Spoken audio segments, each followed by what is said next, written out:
and Lee Atwater. Now, Lee Atwater admitted that this was a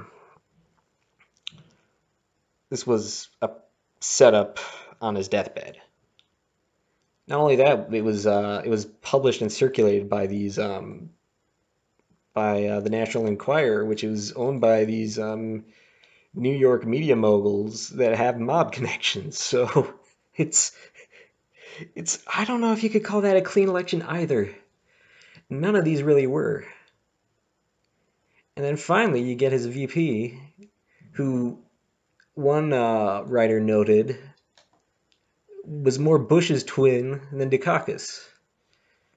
So you have the buildup of these kind of very questionable elections as legitimate, and then and then you get the Clintons, and they're all so happy. And she gives this quote: "I came of an age and an era where Republicans won election after election by peeling off formerly Democratic white working class voters." That's probably bullshit. I mean, even if you were going to acknowledge that, the people in Macomb County actually were um, the ones who voted against a lot of the infrastructure in Detroit. It's the reason Detroit doesn't have good public transportation. These sort of upper middle class people in the suburbs vote against it because that's what politics is. It's a hobby for upper middle class people.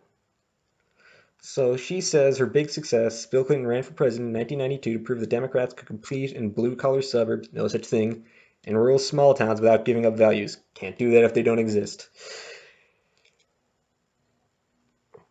So the end result is they move the Democratic Party in a rightward direction for 7 years.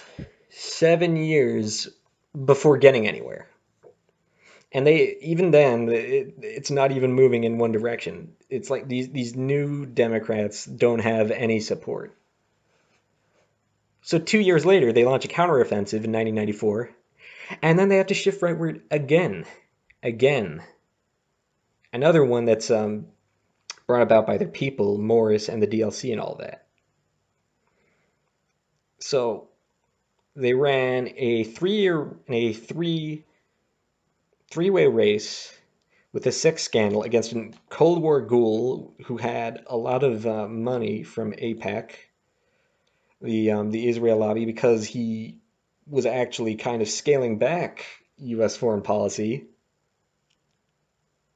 Then they go to small towns and they attack minorities while funneling, promising to bring some money to the cities for those same minorities. Those schemes are filibustered in Congress with that Republican 1994 majority.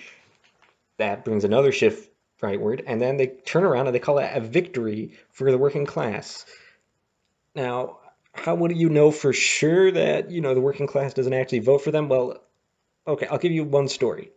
There was a crane operator in Philly who just said that. He told Clinton to her face that he just didn't vote. Because the unfortunate fact that many people don't get their heads around the fact about Clinton campaigns and Democratic campaigns in general is that poor people and minorities, they just don't vote. Even if they did, their votes would be rendered insignificant. So it wouldn't even matter if they did. But the reason why their power is inflated is because they need the story that they got the black vote to maintain their popular legitimacy. So their entire electoral strategy is aimed at messaging towards these white suburbanites and these well-to-do small business tyrants in the rural areas because those are the real swing voters. So yeah, that's the myths of Clintonism torn down. That's episode 1. Next time, episode 2, from Irangate to Russiagate.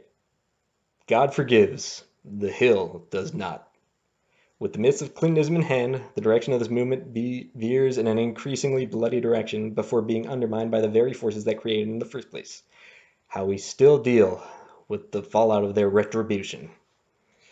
Alright, bros, see you next time.